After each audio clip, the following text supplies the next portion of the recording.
नमस्कार, मैं हूं बलबीर सिंह भारज और आप डीए न्यूज प्लस के खास कार्यक्रम चर्चा में हैं पर आप सभी का स्वागत है। आज चर्चा का विषय है, जो पहला विषय है वह महाराष्ट्र के चुनाव पर बड़े बड़े नेताओं के बयानों को लेकर है। महाराष्ट्र के चुनाव, जैसे आपको पता है कि 20 नवंबर को यहाँ मतदान होने हैं। इसको लेकर बड़ी बड़ी पार्टियों के बड़े बड़े नेता चुनावी सभा कर रहे हैं और उन पर बड़े बड़े बयान दे रहे हैं। इन्हीं बयानों को लेकर आज हमको बताते हैं कि महाराष्ट्र में क्या कुछ चल रहा है, यह बयान परवार। तो बताते हैं कि आपको महाराष्ट्र में 20 नवंबर को विधानसभा चुनाव के लिए मतदान होना है। इसके पहले मतदाताओं को लुभाने यहां सभी पार्टियों के प्रमुख नेताओं की चुनावी रैलियां और आम सभा ने धमाल मचा रखा है। इन रैलियों में जनता के लिए लोक लुभावन वादे तो हैं, पर एक दूसरे को नीचा दिखाने के लिए बिलो द बेल्ट बयानों के वार भी जारी है। आइए आज के खास कार्यक्रम डीए न्यूज प्लस में आपको हम बताते हैं कि क्या कुछ कह रहे हैं नेता। प्रधानमंत्री नरेंद्र मोदी, राहुल गांधी, देवेंद्र फडणवीस, किरण रिजिजू, अजीत पवार, राज ठाकरे, योगी आदित्यनाथ, क्या बयान है इनके और इनके बयानों पर क्या बवाल मचा है। आपको इसी की दास्तां सुनाते हैं। सबसे पहले प्रधानमंत्री नरेंद्र मोदी के बयान से महाराष्ट्र चुनाव को लेकर दिग्गज नेताओं के बयानों की चर्चा की शुरुआत करते हैं। आज मोदी ने धुले में कांग्रेस और महाअघाड़ी को आड़े हाथों लेते हुए जमकर वार किया और कहा, कुछ लोगों की राजनीति का आधार केवल और केवल लूट है। महाविकास अघाड़ी की गाड़ी में ड्राइवर की सीट के लिए झगड़ा है। इनकी गाड़ी में ना तो पहिया है और ना ही ब्रेक है। ये सत्ता में आकर विकास को ठप कर देना चाहते हैं। हमारी योजनाएं महाविकास अघाड़ी को बर्दाश्त नहीं है। पीएम मोदी ने कहा कि हम जनता की सेवा के लिए राजनीति में हैं। प्रधानमंत्री ने आगे कहा कि महाअघाड़ी वालों के धोखे में आप ना आइए, क्योंकि आपने 2.5 साल की उनकी सरकार को महाराष्ट्र में देखा है। इन लोगों ने मेट्रो परियोजनाओं जैसे कई विकास कार्यों को ठप कर दिया। राजनीति में आने पर हर किसी का अपना एक लक्ष्य होता है। हम जैसे लोग जनता को ईश्वर का रूप मानते हैं, जनता की सेवा के लिए राजनीति में आए हैं। वही कुछ लोगों की राजनीति का आधार है लोगों को लूटना। जब लोगों को लूटने की नीयत वाले महाअघाड़ी जैसे लोग सरकार में आ जाते हैं तो वो विकास ठप कर देते हैं। हर योजना में भ्रष्टाचार करते हैं। था आम सभा थी जिस पर वो गरजे थे और इस गर्जना से यह पता चल रहा है कि मोदी ने जिस तरीके से यहां पर शंखनाद किया है, आने वाली सभाओं में और भी बड़े बड़े बयान वो आएंगे और कांग्रेस और महाअघाड़ी पार्टी को वो किसी भी तरीके से बचकर नहीं जाना देना चाहते, क्योंकि पिछली बार महाराष्ट्र में लोकसभा चुनाव के दौरान यहां भाजपा और उनके सहयोगी दलों को शिकस्त मिली थी। और इसी का यह आज जो बयान आया है वो बता रहा है कि इस बार मोदी पीछे नहीं हटने वाले हैं। अब आपको बताते हैं कि अजीत पवार, जो राकपा महायुति गठबंधन के प्रमुख हैं, महायुति गठबंधन के प्रमुख होने के बावजूद भी अपने सहयोगी दल भाजपा नेताओं के कुछ बयानों को खारिज करते हुए दिख रहे हैं और उस पर अपनी सख्त नापसंदगी भी जाहिर कर चुके हैं। राकपा प्रमुख अजीत पवार ने उत्तर प्रदेश के मुख्यमंत्री योगी के पिछले दिनों महाराष्ट्र के वाशी में एक चुनावी रैली में बटेंगे तो कटेंगे का नारा दोहराने पर कहा कि महाराष्ट्र छत्रपति शिवाजी महाराज, राजऋषि शाहू महाराज और महात्मा फुले का है। आप महाराष्ट्र की तुलना अन्य राज्यों से नहीं कर सकते। महाराष्ट्र के लोगों को यह पसंद नहीं है। पवार ने कहा, शिवाजी महाराज की शिक्षा समाज के सभी वर्गों को साथ लेकर चलने की रही है। उप मुख्यमंत्री अजित पवार ने कहा कि जब दूसरे राज्यों से लोग महाराष्ट्र आते हैं तो वे अपने लोगों को ध्यान में रखते हुए बयान देते हैं, लेकिन महाराष्ट्र ने कभी इसे स्वीकार नहीं किया और यहाँ के सभी चुनावों का यह इतिहास रहा है। पवार ने कहा कि राज्य के लोग इस तरह की टिप्पणी पसंद नहीं करते हैं और इस तरीके से उन्होंने योगी आदित्यनाथ के बयान को खारिज कर दिया और कहा कि महाराष्ट्र में इस तरीके के बयान नहीं चलेंगे। अब बात करते हैं राज ठाकरे के बयान की। जी हां, राज ठाकरे अपने कड़े और चुटीले बयानों के लिए जाने जाते हैं और इस चुनावी महासंग्राम के बीच महाराष्ट्र नवनिर्माण सेना के अध्यक्ष राज ठाकरे ने शिवसेना यूबीटी उद्धव बालासाहब ठाकरे के मुखिया उद्धव ठाकरे पर हमला बोला है। उन्होंने कहा कि कुर्सी के लिए हिंदुत्व को छोड़ दिया है उद्धव ने। बाला साहब के नाम के पहले हिंदू हृदय सम्राट की जगह जनाब बाला साहब लिखने लगे हैं। उन्होंने वोट जिहाद को लेकर कहा कि मुस्लिम मौलाना फतवा निकाल रहे हैं तो मैं भी फतवा निकालता हूं। हिंदू हमारे हाथ में महाराष्ट्र की सत्ता दे, सत्ता आने के 48 घंटों में मस्जिदों से लाउड स्पीकर उतरवा दूंगा। जी हां, उन्होंने पूरी गरज और धमक के साथ ऐलान किया है कि अगर सत्ता मनसे के हाथों में आती है, उनके सहयोगी दलों के हाथों में आती है, तो 48 घंटों के भीतर ही मस्जिदों से लाउड स्पीकर उतरवा देंगे। और इस बयान पर पलटवार करते हुए समाजवादी पार्टी के अबू सलीम ने कहा है कि लोग ऐसे बयान राज ठाकरे के हमेशा आते हैं और यह लोगों को लुभाने के लिए है, जबकि वास्तविक धरातल पर इनका कोई मतलब नहीं है। लोकसभा में विपक्ष के नेता राहुल नागपुर रैली को लेकर सियासी गलियारों में खूब हो हल्ला हो रहा है। जी हां, नागपुर रैली में राहुल गांधी जब आए थे तो उनके हाथों में एक लाल किताब थी संविधान की, जिस पर अब हो हल्ला हो रहा है। भाजपा के दिग्गज नेता इस रैली को लेकर हमलावर हैं। दरअसल कांग्रेस ने बुधवार को नागपुर के सुरेश भट्ट सभागार में संविधान सम्मेलन का आयोजन किया, जिसमें राहुल गांधी भी शामिल हुए। कार्यक्रम के दौरान उन्होंने लाल किताब लहराई, जिसके कवर पर कॉन्स्टिट्यूशन ऑफ इंडिया लिखा हुआ था, जबकि अंदर कोरे पन्ने थे। कांग्रेस का कहना है कि उन्होंने अपने कार्यकर्ताओं को नोट पैड बांटा है, जबकि भाजपा इस मुद्दे को लेकर हमलावर हो गई है। राहुल गांधी के इस बयान पर किरेन रिजिजू ने, जो संसदीय कार्य मंत्री हैं, कहा राहुल गांधी संविधान का सम्मान नहीं करते, इसलिए उनके हाथ में संविधान शोभा नहीं देता है। उनको कोई हक नहीं है संविधान को हाथ में पकड़कर वो भाषण दे। रिजिजू ने कहा कि राहुल गांधी ने नागपुर में संविधान का कवर लगाया और अंदर सब पन्ने खाली। संविधान नीला रंग का होता है, ये लाल रंग का कवर लेकर घूम रहे हैं। बाबा साहेब को चुनाव हराने का काम कांग्रेस ने किया। ऐसे लोगों द्वारा संविधान को हाथ लगाना और बाबा साहब का नाम लेना उन्हें अपमानित करने जैसा है। माइनॉरिटी अफेयर्स का मंत्रालय पहली बार एक बौद्ध को, एक माइनॉरिटी को, अल्पसंख्यक मंत्रालय को चलाने का भी जिम्मेदारी मुझे दिया है।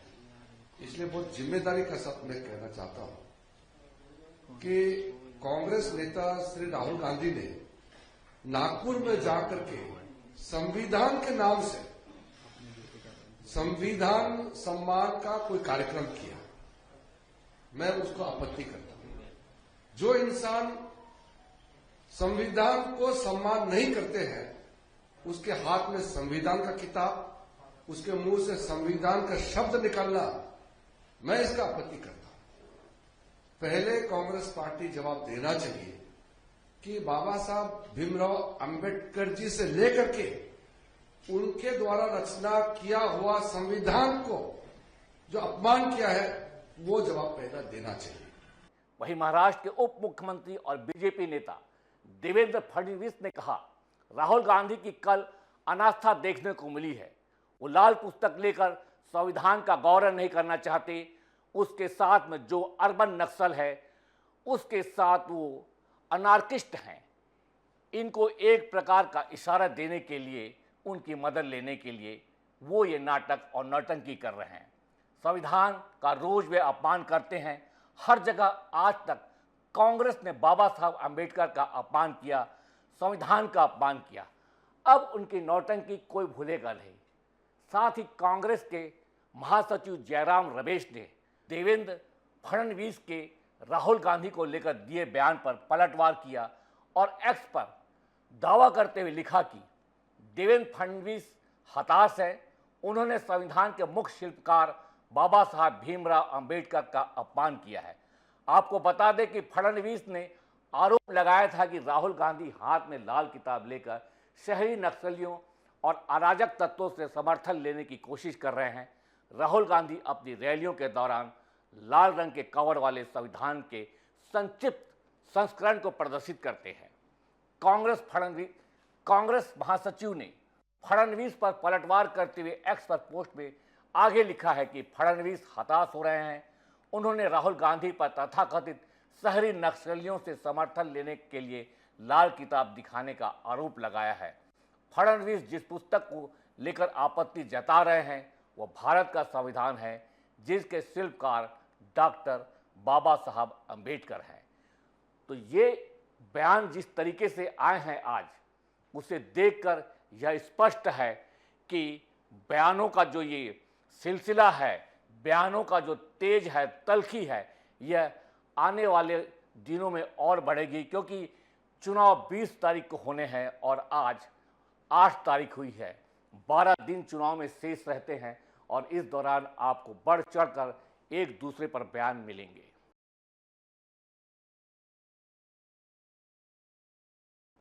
आज की दूसरी जो चर्चा का विषय है हमारा, वह है जम्मू कश्मीर विधानसभा में हंगामा।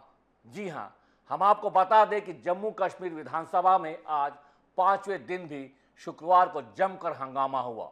मार्शल ने इंजीनियर राशिद के भाई और अवामी इत्तेहाद पार्टी के विधायक खुर्शीद शेख को खींचकर बाहर निकाल दिया।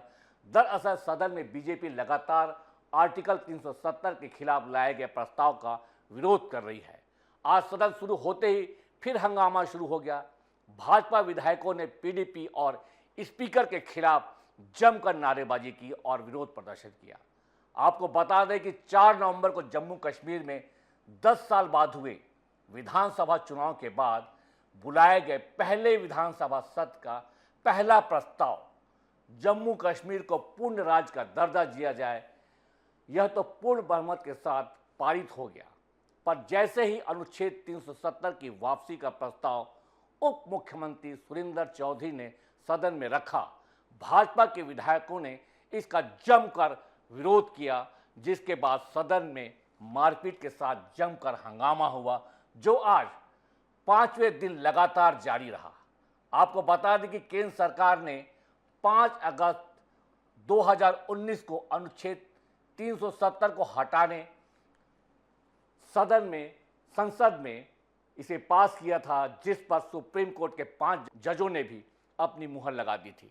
बावजूद इस तरीके का जो हंगामा विधानसभा में हुआ है वह समझ से परे है, क्योंकि जिसे संसद पास कर देती है उसे विधानसभा पास करे, यह तो बड़ी विचित्र सी बात होगी, क्योंकि संसद विधानसभा से बड़ा है और संसद की कानूनी अहमियत को जो कानूनविद है वो जानते हैं। बहरहाल हंगामा शायद कश्मीर की पीडीपी और नेशनल कॉन्फ्रेंस की राजनीतिक मजबूरी है, क्योंकि कश्मीरी जनता के सामने कश्मीरी हित और उनका रहनुमा बनने की कवायद है, ऐसा इसे जोड़कर देखा जा रहा है। इससे ज़्यादा इस हंगामे का कोई मतलब नहीं है, क्योंकि भारत के संविधान के अनुसार 370 अब वापस लौटाया नहीं जा सकता। कांग्रेस इन चीज़ों को समझ रही है, इसलिए वह इस हंगामे से दूर मूक दर्शक की तरह तमाशे को देख रही है। इस पूरे हंगामे पर भाजपा नेता मुख्तार अब्बास नकवी ने 370 और 35A की वापसी को लेकर जो प्रस्ताव लाए गए उसे कुतर्कों का तमाशा बताया। उन्होंने कहा, संविधान में संसद और विधानसभा के अधिकार तय हैं। ऐसे में अगर विधानसभा में इस तरीके के प्रस्ताव लाए जा रहे हैं तो ये फिर तमाशा कर जनता को गुमराह करने के लिए किया जा रहा है। नकवी ने नेशनल कॉन्फ्रेंस और पीडीपी पर हमला बोलते हुए कहा, अनुच्छेद 370 और 35A की वापसी की बात अब सिर्फ एक पुरानी और खोखली बहस बनकर रह गई है। 370 और 35A जमीन के 335 किलोमीटर नीचे दफन हो चुकी है और अब ये कितना भी चाह ले वह वापस नहीं लाया जा सकता। कांग्रेस ने षड्यंत्र करके देश के मुकुट को लगातार आजादी के बाद 70 साल तक धारा 370 लगाकर देश से अलग रखा। एक देश के अंदर 2 विधान, 2 संविधान और 2 प्रधान होते थे। मोदी जी ने संकल्प दिया था कि 370 हटा के कश्मीर को मुख्य धारा से जोड़ेंगे और वो संकल्प उन्होंने पूरा किया। आज कश्मीर भारत का अभिन्न अंग है। अब पूरे देश में एक विधान, एक संविधान और एक प्रधान है और ये कांग्रेस को पच नहीं रही है। लगातार कांग्रेस जाति, धर्म और राज्य और भाषा के आधार पर देश को बांट के शासन करती रही और आज भी वो सपना देखती है। उनका सपना कभी पूरा नहीं होगा। ये आरोप लगाने के बजाय अपने गिरेबान में झांक कर देखे कि क्या धारा 370 सही था। आज जिस लाल चौक में एक झंडा फहराने के लिए सेना का सहायता लेना पड़ता था, आज वहाँ पूरा कश्मीर पूरे मन से झंडा फहराता है। तो याद रखे, कांग्रेस कितना भी प्रयास कर ले, देश टूटेगा नहीं और ऐसे करने वाले कांग्रेसी जैसा दिन प्रतिदिन उनको समाप्त होते जा रहे हैं, एक दिन पूरा भारत कांग्रेस मुक्त हो जाएगा। तो हंगामा जमकर हो रहा है, लेकिन यह हंगामा किस वजह से हो रहा है, इस पर आपने यह बात समझी होगी कि हंगामा सिर्फ हंगामा खड़ा करने के मकसद से है। जनता, कश्मीरी जनता के सामने पीडीपी और नेशनल कॉन्फ्रेंस की मजबूरी है, क्योंकि उन्होंने कश्मीरी जनता से वादा किया था कि हम कश्मीरी जनता के साथ खड़े हैं और जब तक हम खड़े हैं 370 की वापसी हम करवाएंगे। लेकिन यह एक बड़ी टेढ़ी खीर है, क्योंकि संसद जिस कानून को पास कर चुकी है, जिस पर सुप्रीम कोर्ट के जजों ने मुहर लगा दी है, वह अब वापस नहीं होगा। बावजूद राजनीतिक फायदे नुकसान को देखते हुए ये हंगामा किया जा रहा है और भाजपा इसका विरोध कर रही है। अब बात करते हैं अगली बड़ी खबर की।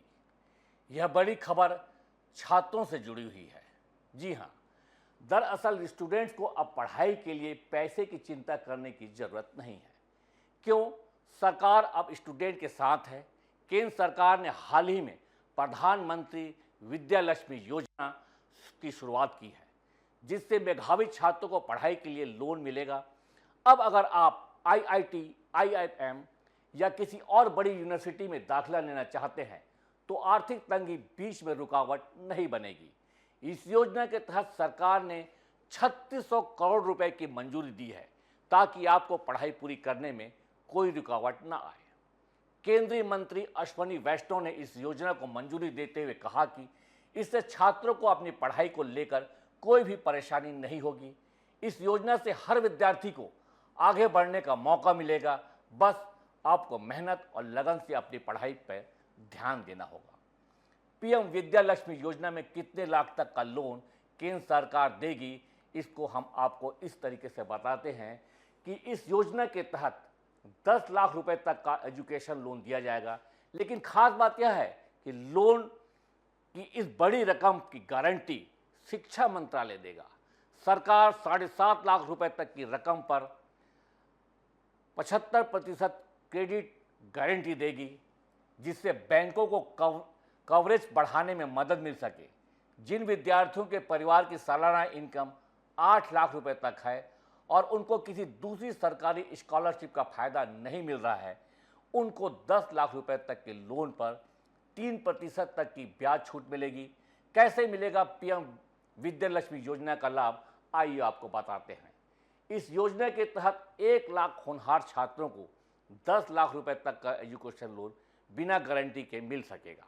पहले एजुकेशन लोन लेने के लिए गारंटी की जरूरत होती थी, जो अब बड़ी परेशानी होती थी।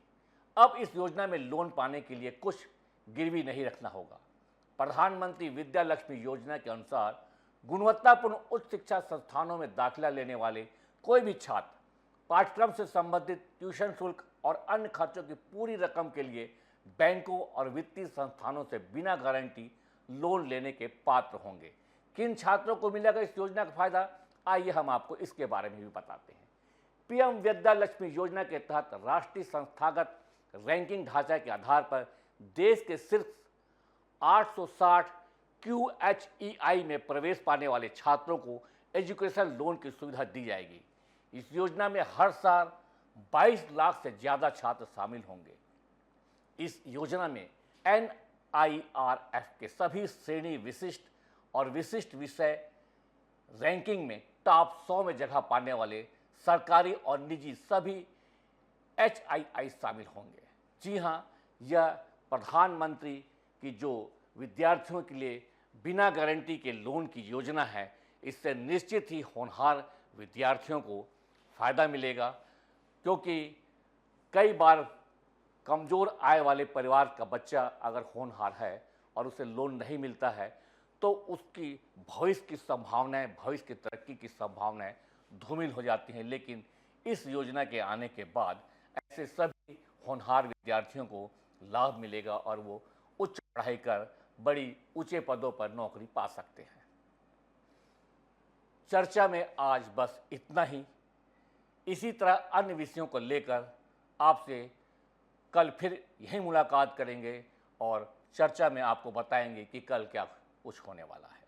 तब तक के लिए नमस्कार।